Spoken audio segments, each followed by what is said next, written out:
Bueno, aquí estamos con la arquitecta Ana Elguero, que es la directora de Patrimonio de AMBA, ¿no? ¿Qué tal? Mucho gusto. Encantada, un placer de acompañarlos, de participar de este programa tan importante para la cultura y la difusión de la arquitectura.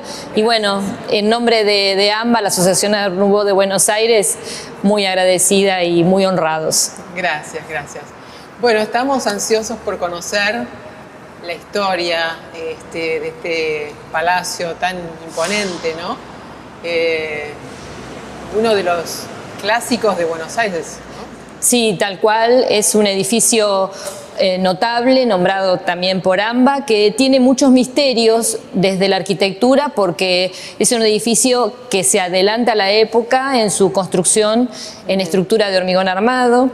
Y además también tiene dos aristas. Una es que se supone que tanto el propietario, el señor Luigi Barolo, como su arquitecto Mario Palanti, pertenecían a la masonería, por lo tanto los simbolismos y la parte numérica está en todos lados. Y por otro lado, es un edificio que está dedicado a la Divina Comedia, la obra del Dante. O sea que es una arquitectura parlante.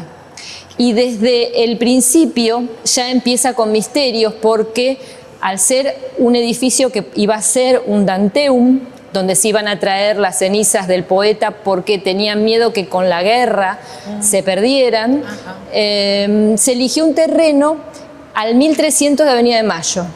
Es decir, en consideración a el momento en que nace el poeta. Es decir, muere en el siglo XIV, pero en el XIII nace, en el 1265. Entonces, 1370 tiene que ver con el siglo donde se escribió la Divina Comedia. Por otro lado, el ancho y el largo del lote tienen que ver con, si lo dividimos, el largo dividido el ancho, nos va a dar el número de oro, el número de la perfección y la belleza, 1,61, muy cercano. Qué bueno.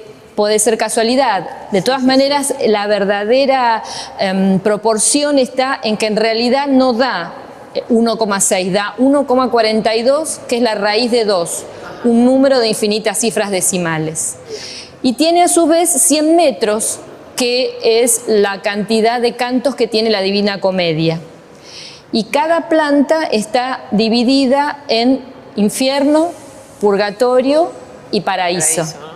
El infierno, que tiene, según Dante, un abismo con 9 círculos concéntricos, son los arcos que están en esta planta. Si observamos estas lucarnas que están en el nivel de piso, simbolizarían para algunos las llamas del infierno. O sea que estamos en el infierno. Mira. A partir del primer piso y hasta el 14 está el purgatorio, que para Dante es una montaña, que tiene los 7 pecados capitales, 2 por cada planta. Y finalmente vamos a llegar al cielo, donde está el faro, que se denomina Empíreo, donde está la presencia de Dios, según Dante. El paraíso sería. Exactamente, y es pura luz.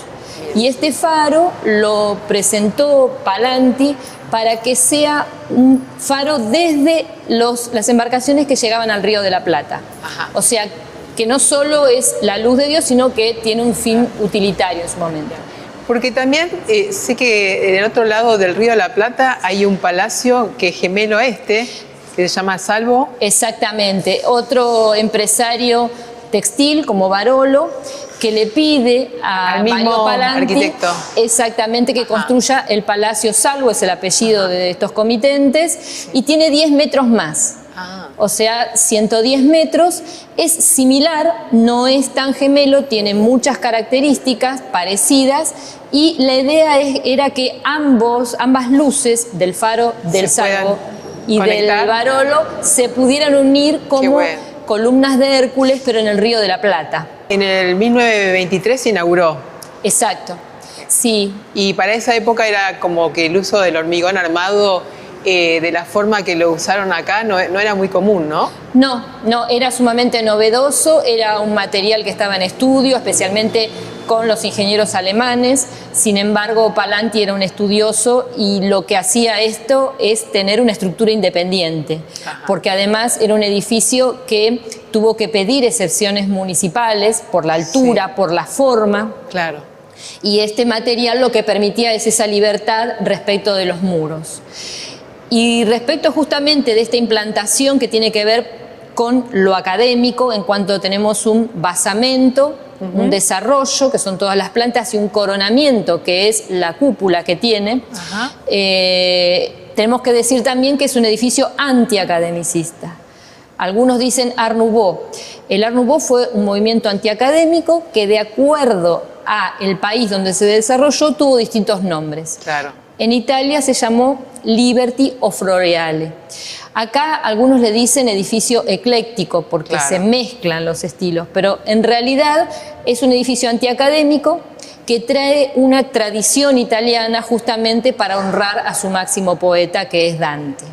Mira. Y respecto de la cúpula es muy interesante porque tiene un parecido a un templo indio, el Rajarani, que está en Bhubaneswar.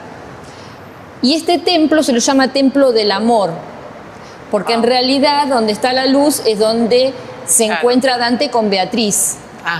Y este en realidad es un templo que algunos dicen que se llama del rey y la reina, Raja, rey, Rani, reina, pero en realidad es el templo dedicado al dios máximo dentro del hinduismo. Eso lo hablo desde lo académico, no desde lo religioso, que es Shiva y Parnati, algo así, una princesa que se termina casando con este dios. Es una historia de amor. Quiere decir que el edificio está coronado por una cúpula que se dedica al amor.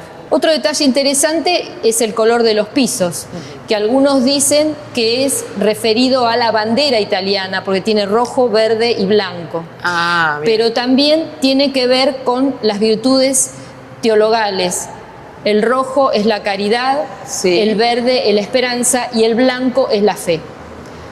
O sea que tiene distintas interpretaciones. O lecturas, ¿no? Exactamente.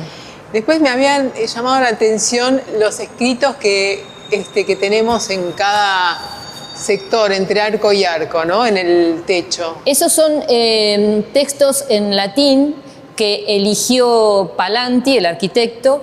Algunos son traídos de libros antiguos, algunos de la Biblia, y otros que él los incorpora y los latiniza. Por ejemplo, lo que está diciendo fundada en piedra firme, en este caso, esta obra está fundada en tierra firme. Y acá tenemos que hablar también de los 4 elementos que tienen mucho que ver con la parte masónica. La tierra, donde está sentado, el fuego, que es el infierno, el aire, y además el agua. Y el agua está presente porque debajo de este terreno corre uno de los terceros, el arroyo Matorras, que terminaba en Retiro. De hecho, del segundo subsuelo dicen que se puede escuchar el ruido del agua. Y después estoy mirando el trabajo en mármol, ¿no? Increíble las molduras y el trabajo también en bronce. Todas estas esculturas. ¿Esto fue traído de afuera? Sí, la mayoría de los pétreos y de los trabajos fueron traídos de Europa, principalmente de Italia.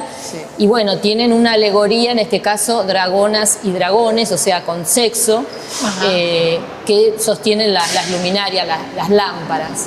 En el caso de los dragones machos, tienen que ver con el mercurio, como elemento químico, que es de regeneración. Se le llamaba antiguamente, su nombre latín es así, hydrargyrium, agua viva.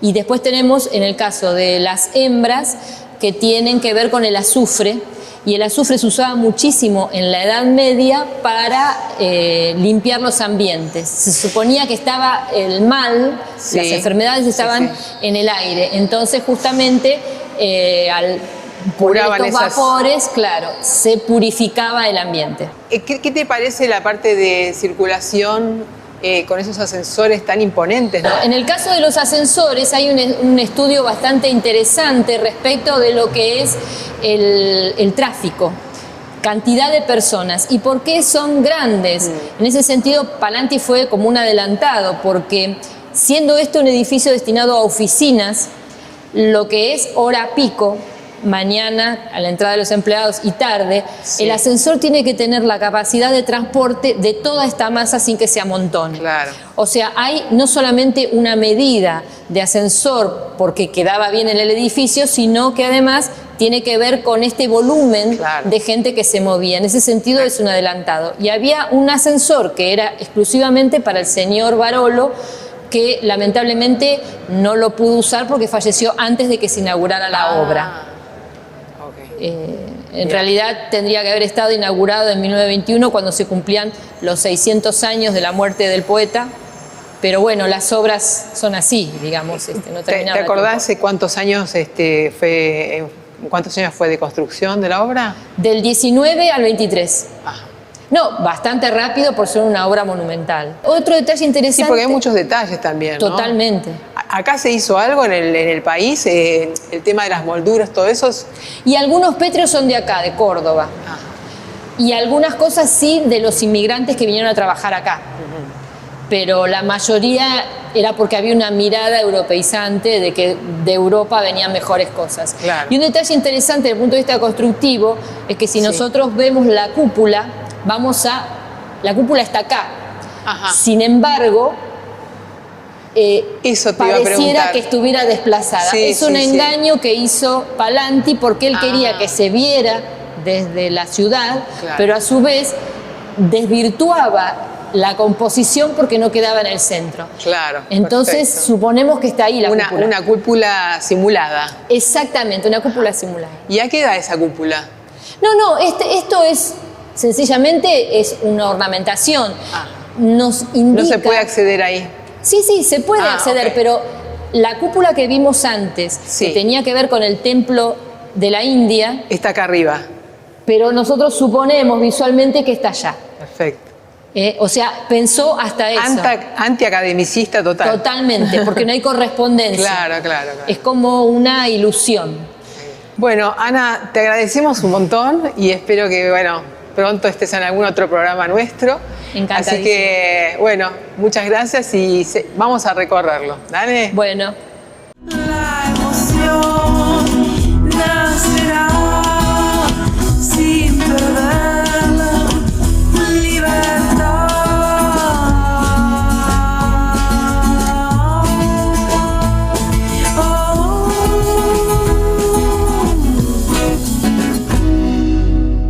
Bienvenidos a otro nuevo programa de Espacios con Alma y Música. Hoy estaremos recorriendo el Palacio Barolo, construido por el arquitecto italiano Mario Palanti a pedido del empresario textil Luigi Barolo.